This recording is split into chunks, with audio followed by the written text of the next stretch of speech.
Okay, so this is module 1, and we're talking about developing product from PLR. And I do use the singular in this case, and that's not a mistake, mainly because what I'm talking about is kind of a way of doing business. So whether or not you develop one signature product or whether or not you develop several products, then this is really going to be a business model that I want to lay out to you, that if you want to start with PLR that you have, or you want to just use PLR as I suggest you use it as raw material, then this is kind of the way I think you should go about building a business. And what I want to say to you is that right now, if you don't have a niche that you're in, then I always recommend that you start with the make money online niche, even though, or what I call the information marketing niche, even though it's the most competitive, because you'll learn the most, right? You'll learn the fastest, and then when you discover whatever your niche is supposed to be,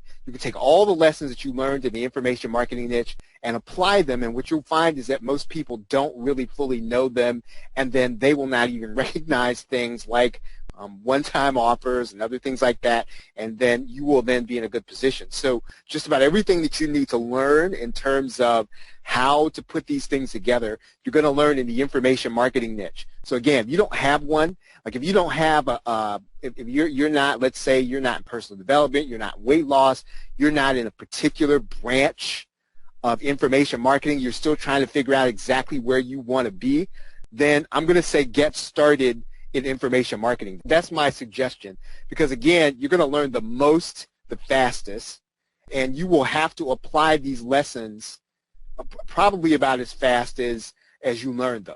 And typically, the feedback that you get from the information marketing niche is, even though it's brutal, and even though it is, I think, sometimes a little, I'd say a little harsh, it's the best, right? It's the best medicine for learning. Okay, so let's talk about the business model, basically, because again, what we're talking about in these, well, how do I take PLR and how do I turn it into some kind of continual business model? I want to lay this out for you tonight, and I want to talk about the product Snowball, right? So either you heard me talk about it or you've heard the concept before. Because if you haven't started out yet, and even if, I'd say that even if you have some momentum, product Snowball is really going to always be the best way to gain momentum and to get affiliates kind of looking at you, right? And so let's talk about it.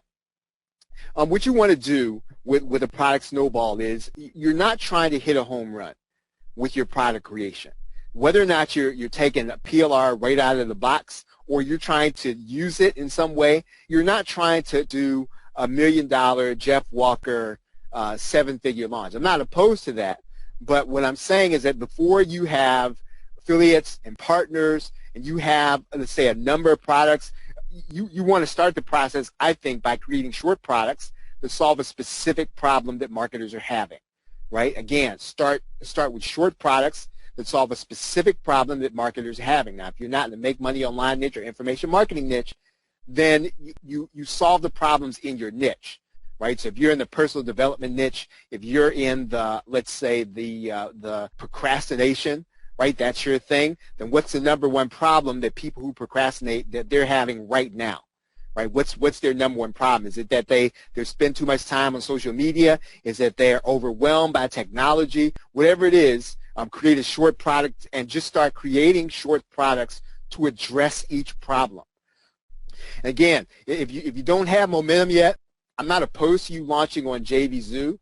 It's just that you do have to have an affiliate network. You do have to have a group of people who are willing to look at what you're doing on a regular basis and to promote you. If you don't have that, you can pick that up. You can gain that on Warrior Plus. You can develop that kind of network. And you don't have to move off Warrior Plus, to be quite honest. I know that that the JVZoo seems to be the, I guess, the network that's kind of sexier, so to speak. But Warrior Plus is a good enough network for you to use. And so if you're starting out or you don't have the momentum or you don't have the affiliate network yet, then I would say start launching these little products repeatedly on Warrior Plus. And again, I want to tell you that the point is not for you to make 1 million sales. I'd say, 5 sales, 10 sales are fine when you're launching these little short products that I'm talking about. Now, here's how you're going to use the PLR. So in other words, You want to take PLR and you want to beef up what you're trying to do. So in other words, you don't want to spend your time explaining to me the basics of, and again, I always use Facebook as an example. Don't spend your time explaining the basics of Facebook, how to create a fan page, how to open your account, all that stuff. Go buy the PLR of somebody who's already done that work, right? Go buy the PLR, and that's going to be your basic. And again, I don't really even care if you necessarily refabricate it to be yours. I don't even think it matters. I think what matters is you solve people's problem. Right, and so this is how you go and get the PLR. Now, in other words, I want you to pick up the subtlety of what I'm saying here. You're going to the marketplace in your niche, and you're figuring out what are the problems people are having. And you don't have to hit a home run. You got to have enough, I'd say, punches. You got to have enough jabs so that you can throw a right hand. Right, and so you've got to keep jabbing with your left. If you're, that is, if you're right-handed. If you're left-handed, you would have jabbed your right hand. But you got to throw enough jabs so that your right hand is going to be potent when it comes. And so you just keep solving little problems, and you use the PLR to beef it up. Now let's see. I've got a question here from Damon. You said if you have PLR, you don't have to learn the product. You can teach them. Yeah, in some cases, I would say, Damon, that what you want to do is you want to learn enough to solve a specific problem. So you may not be an expert on creating fan pages. So you might want to go and get PLR that shows people how to create fan pages. And if that's not the specific problem that you're going to solve, then you get PLR and you use that to beef up your product. And you say inside of there, hey, I've got something in here. Make sure you go to the members area and get the product that talks about this. Right? You do need to know what's in it. You do need to know kind of what they're explaining in it, but you don't have to be the one to create all the videos.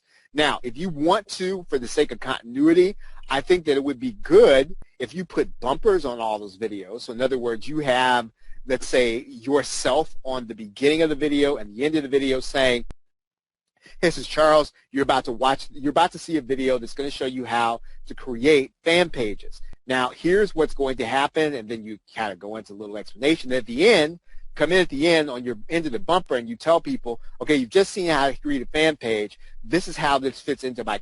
I'm going to suggest that you deliver these products the very same way I'm doing it right now, because you need to move quickly, and you need to solve problems, right? And so I don't know of a faster way of being able to do that than creating the product live by webinar.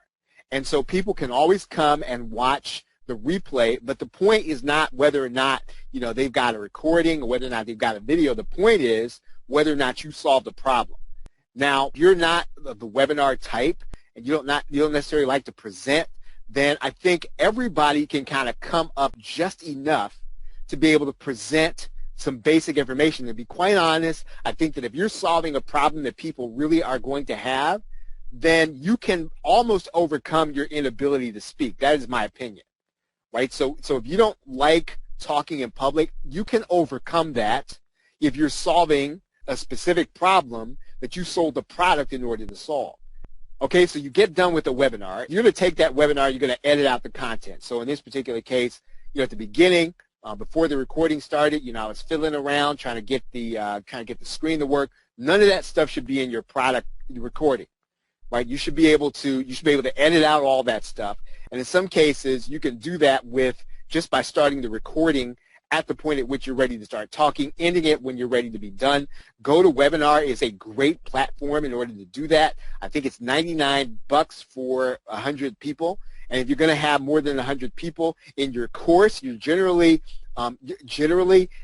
getting somebody to come on I'd say a Tuesday night, Wednesday night, Thursday night, more than 100 people. It can be a little difficult. So I would not really worry about whether or not your room is going to be big enough. And if you have to go over that, then you go over that. But I think it's $99 for 100 members. It doesn't really matter which platform you use, just as long as you can reliably come in every week or every period of time and then continue to deliver the content, continue to solve the problem.